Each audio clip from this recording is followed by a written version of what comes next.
Assalamualaikum warahmatullahi wabarakatuh.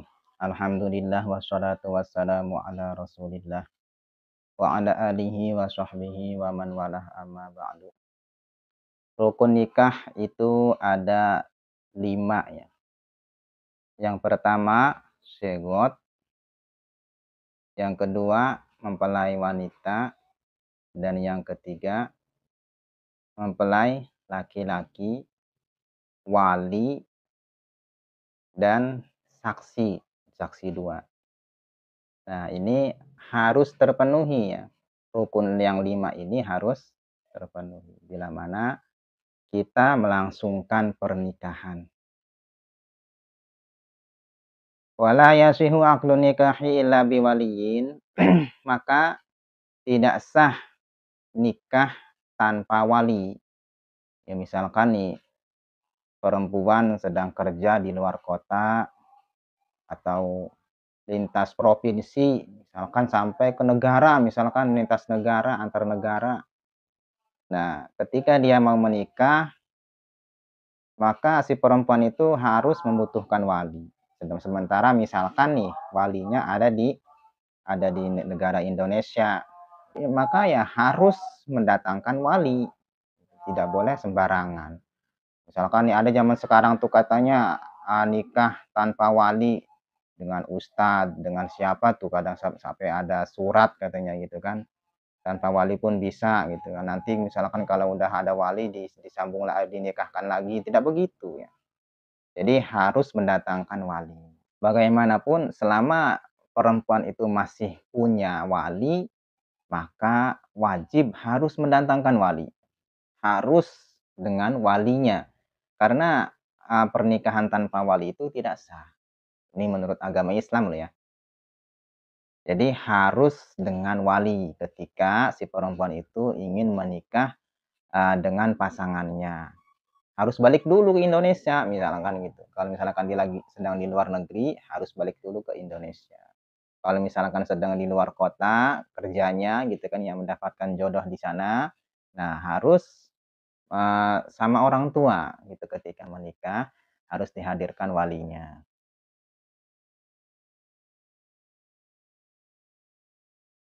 Au ma'dunuhu awil qaimu maqamahu, atau yang diidini misalkan nih walinya atau orang tuanya tidak bisa hadir, maka dia wakil kepada siapa gitu kan ya, itu pun boleh. Atau misalkan menduduki tempatnya si wali, artinya apa, badal pengganti wali misalkan. Kalau misalkan memang walinya tidak ada. Misalkan nih si perempuan ini kerja di luar kota, orang tua sudah tidak ada, yang masih ada itu cuma ibu misalkan gitu. Maka walinya itu ya seorang hakim. Tapi harus orang tua dulu, jangan langsung ke hakim. Au ghaibatihi asyariyah, atau misalkan orang tuanya nggak tahu di mana, tapi masih ada, masih hidup, cuma tidak tahu di mana posisinya, sekarang sedang apa, dan tempatnya pun tidak tahu, kan ya. Jadi taunya itu masih ada aja, cuma tidak tahu di mana keberadaannya. Tapi menurut syariat, dicari melalui ini apa melalui orang apa tuh yang pencarian orang hilang itu tuh, gitu melalui kepolisian gitu kan ya, supaya menemukan orang tuanya, tapi tidak tahu di mana. Ya. Kalau perkaranya seperti itu, maka hakim jadi penggantinya. Wa huduru syahidai adlin, dan harus menghadirkan 2 saksi yang adil.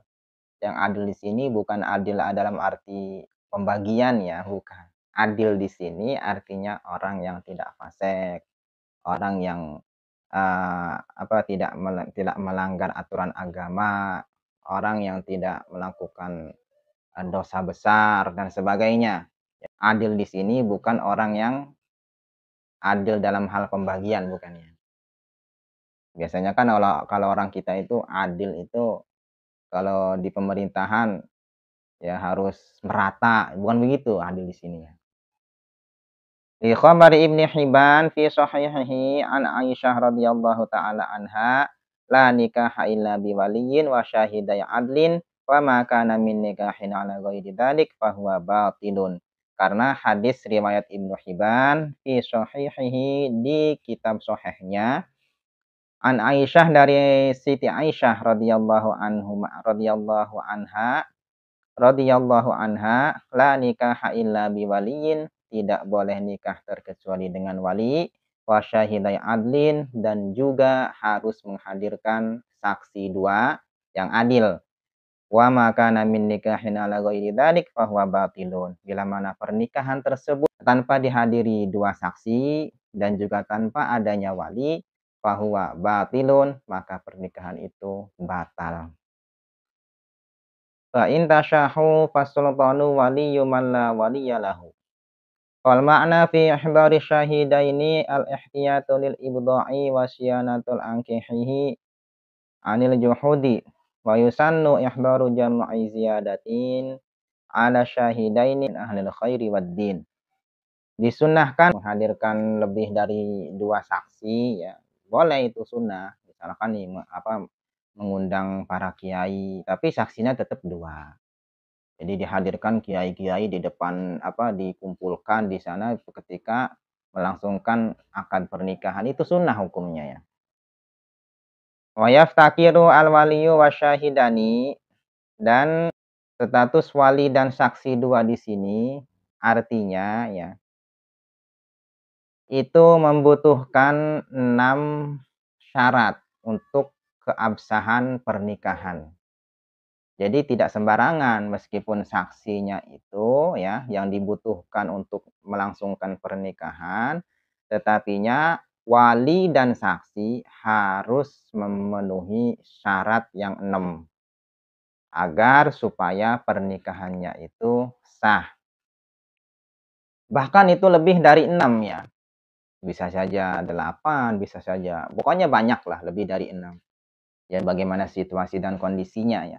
Tapi ini untuk yang normalnya yaitu 6. Al-awalu al-islam. Pertama harus Islam. Bahwa fi waliyil muslimah ijma'an. Wali Islam itu yaitu ketika menikahkan perempuan yang beragama Islam, maka wajib walinya harus wali yang beragama Islam. Ijma' secara ijma' para ulama. Wasayati annal kafiro yaliya al kafiro. Nanti dijelaskan tentang wali yang beragama non-muslim menikahkan putrinya yang beragama non-muslim juga. Tapi kalau untuk di agama kita ya, agama Islam, itu wali harus beragama Islam. Wa amma syahidani fal islamu syaratun fihima. Dan juga saksi dua ini dalam pernikahan ya itu syaratnya harus Islam juga. Sawa'un kanatil mankuhatu muslimatan aw dimiyatan, entah itu yang dinikahkan seorang perempuan yang beragama Islam atau beragama non-Islam. Itu pun sebagai saksi wajib harus beragama Islam. Karena apabila saksi tidak beragama Islam, maka itu tidak sah menjadi saksinya. Idil kafiru laisa ahlan lisyahadah. Karena non-muslim itu tidak bisa dijadikan saksi. Baik dalam hal apapun, ini bukan soal menikah saja. Orang kafir tidak bisa dijadikan saksi. Tapi kalau untuk orang Indonesia nih ya, di persidangan itu kan banyak tuh ya. Siapa tuh yang kaya raya itu kan, yang emasnya itu sampai kayak gini tuh, sampai kalungnya juga inten mutiara gitu. Padahal dia kan bukan agama Islam ya, dia sering jadi saksi gitu ya. Nah itu tidak boleh padahal menurut agama Islam, karena saksi itu memang harus agama Islam, meskipun yang jadi perkaranya, meskipun yang jadi terdakwanya itu orang non muslim. Wasani al-bulugu, dan syarat yang kedua yaitu harus baligh. Saksi dan walinya itu harus baligh nih ya. Tidak boleh bocah. Wasalisu al-aqlu, dan yang ketiga harus berakal, tidak boleh orang gila. Saksi harus berakal, tidak boleh orang gila. Walaisa min ahli syahadah, karena orang gila dan bocah di bawah umur yang tidak baligh, yang belum baligh, itu bukan ahli saksi. Warabi'u, dan yang keempat, syarat menjadi saksi itu al-hurriyah, harus bersifat merdeka. Ya zaman sekarang sudah tidak ada lagi berstatus abid ya, hamba sahaya tidak ada, semua juga sudah merdeka. Fala wilayata lirokikin, maka tidak boleh wali bagi rokik, bagi hamba sahaya. Wala yakunu syahidan, dan juga memang keadaannya, kedudukannya sebagai hamba sahaya itu tidak bisa dijadikan syahid, tidak bisa dijadikan saksi. Wal khamisu ad-dukuriyah, dan yang kelima yaitu sifat dukuriyah, sifat laki-laki. Tidak boleh sifat perempuan. Artinya begini, seorang saksi itu ya harus berjenis kelamin laki-laki, tidak boleh berjenis kelamin perempuan. Misalkan perempuannya mau melangsungkan pernikahan, sementara dia tidak punya bapak, tidak punya kakek, punya juga ibu, maka ibu tidak boleh menjadi wali. Jadi itu syaratnya.